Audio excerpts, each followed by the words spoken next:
Welcome, students. The topic before us today is on classical medium optimization methods.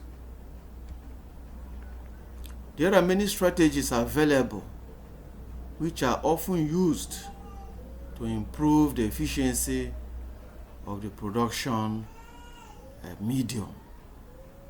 So you can see in the chart, we have the traditional one factor at a time, which is also called the classical medium optimization technique, and the advanced or statistical or mathematical medium optimization technique.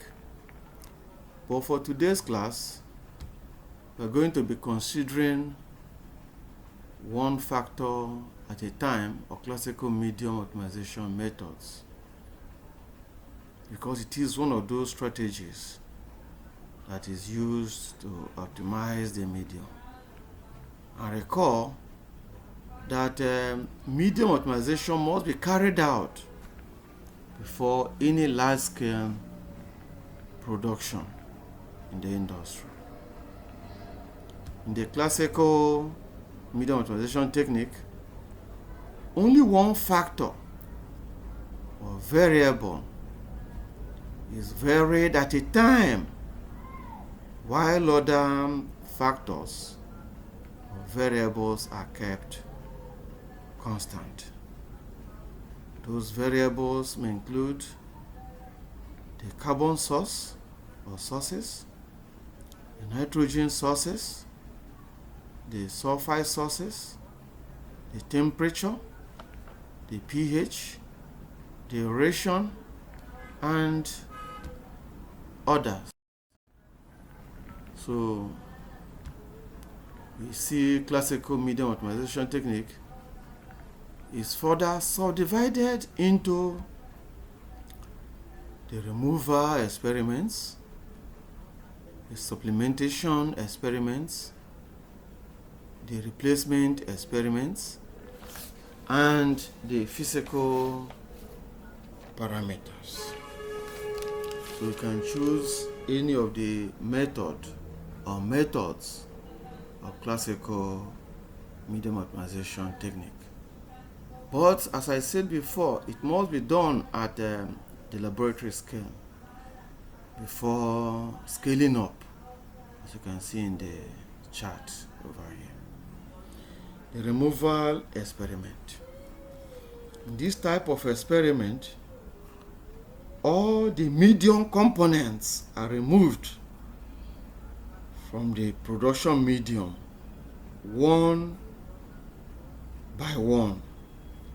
And after proper incubation period, their effects on the production of secondary metabolite or the product of interest is observed in terms of suitable parameters.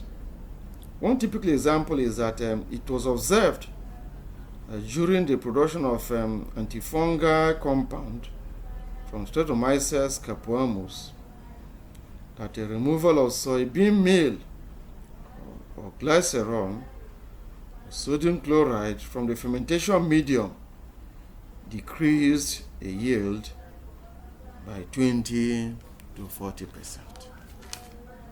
That's a typical example of the removal experiments. Now look at the supplementation experiment.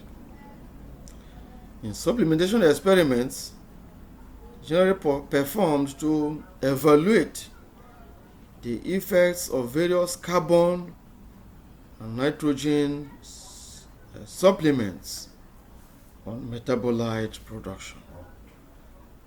That is what is done. You check the effect of any carbon or nitrogen on metabolite production.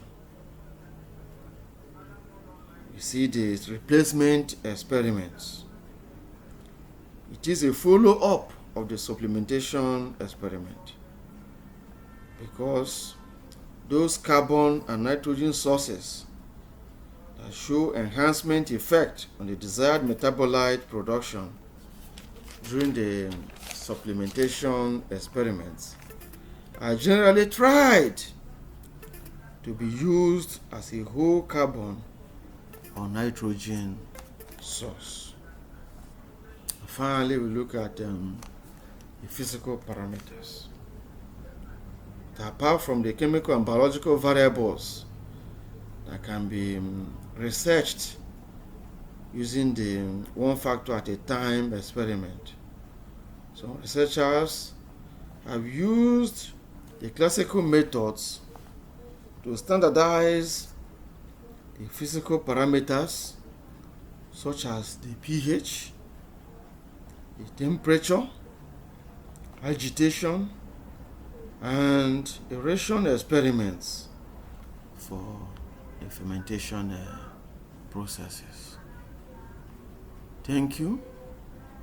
In our next class, we shall be looking at the advanced optimization, medium optimization techniques. I'll be happy and glad to see you in the next class. Have a nice day.